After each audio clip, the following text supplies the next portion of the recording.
நான் பார்த்தீங்கன்னா பானோடு கிராமத்தில் ஏரியில் இருக்கும் இப்போது. இது பார்த்தீங்கன்னா 270 ஏக்கர் இது.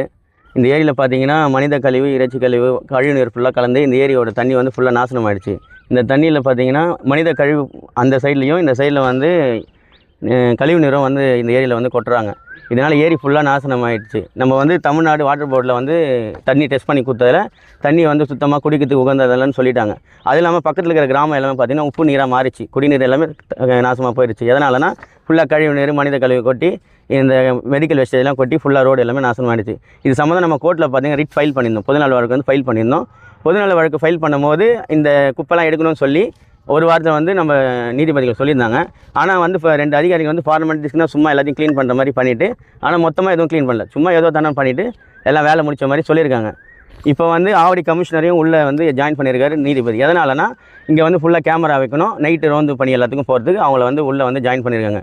இதுக்கு மேலேயும் இந்த மாதிரி ஏரி நடந்துச்சுன்னா இதுக்கப்புறம் வந்து பின்காலத்தில் வர சந்ததிகளுக்கு வந்து குடிநீரோ இல்லை வந்து எதுவுமே கிடைக்க வாய்ப்பு கிடையாது. ஆல்ரெடி ஃபுல்லாக பாதி ஏரி காலி. ஏரி இப்போ மொத்தமாக தண்ணி குடி உகந்ததில்லை. இதுக்கப்புறமும் இது மேலே தப்பு நடக்காத அளவுக்கு அதிகாரி தான் பார்த்துக்கணும். ஏரி வந்து குடிக்கிறதுக்கு உகந்ததுன்றீங்க. இப்போ இது எவ்வளோ நாளாக இது மாதிரி இருக்குது? இது பார்த்தீங்க போகிறதுக்கு அப்புறம் இந்த நான் வந்து மனு கொடுத்தேன். ஃபஸ்ட்டு 1 வருஷத்துக்கு முன்னாடி வந்து மனு கொடுத்தேன். மனு கொடுத்ததுக்கு பார்த்தீங்கன்னா எந்த ஒரு ரெஸ்பான்ஸும் இல்லை. அதனால தான் நம்ம வந்து பொது ரிட்டு ஃபைல் பண்ணோம். ரிட்டு ஃபைல் பண்ணதுக்கப்புறம் தான் ஒரு வாரத்துக்கு இது வந்து பார்த்தீங்கன்னா ஒரு 2 வருஷம் 3 வருஷமாக இப்படி தான் இருக்குது. ஏரி தண்ணி நாசனம் ஆயிடுச்சு. இந்த மெடிக்கல் வேஸ்டேஜ் பக்கத்தில் இருக்கிற ஹாஸ்பிட்டலேருந்து அந்த லாரி மூலமாக கழிவு நீரை தந்துறது அது எல்லாமே பார்த்தீங்கன்னா நடந்து தான் இருக்குது. இப்போ வரைக்கும் நடந்து தான் இருக்குது. எந்த அரசு அதிகாரி கண்டுக்கிறதில்லை. நானும் ஃபோன் பண்ணி சொல்லுவேன், மனு எடுத்துன்னு போய் கொடுப்பேன். இது வரைக்கும் யாருமே வந்து ரெஸ்பான்ஸ் பண்ணல. இதே நேரம் வச்சு அடுத்த கட்டமாக என்ன பண்ணுற ஐடியா நீங்கள்? அடுத்த கட்டமான மக்கள்லாம் கூடி ஒரு போராட்டம் பண்ணலான்னு இருக்கும். ரோட்டில் உட்காந்தோ இல்லை வந்து கலெக்டர் ஆஃபீஸ் முன்னாடி மறியல் பண்ணலான்னு சொல்லிட்டு ஒரு ஐடியா இருக்குது. ஆனால் இவங்க இன்னும் வேலை பண்ணலை. சும்மான போர்டு வச்சுட்டு கேமரா பண்ணியிருக்கேன்னு சொல்லி சொல்கிறாங்களே, ஆனால் வேலை எதுவுமே பண்ணலை. கேமராவும் எதுவும் ஃபிக்ஸ் பண்ணல சார். பொதுப்பணித்துறை கட்டுப்பாட்டில் தான். ஆமாம், இன்னும் பொதுப்பணித்துறை கண்ட்ரோல் அவங்க கண்ட்ரோல் தான் இருக்குது. அவங்களுக்கும் நாங்கள் கம்ப்ளைண்ட் நிறைய கொடுத்துருக்கோம் சார். அவங்க என்ன சொல்கிறாங்கன்னா கொட்டுறது உங்கள் பஞ்சாயத்தில் தான்.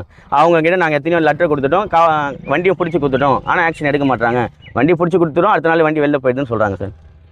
முடக்குவாதம், மூலம் உள்ளிட்ட நோய்களுக்கு சிறப்பு சிகிச்சை பெற ஸ்ரீவித்யா சித்தா மற்றும் வர்மா மருத்துவமனை, அரியலூர்.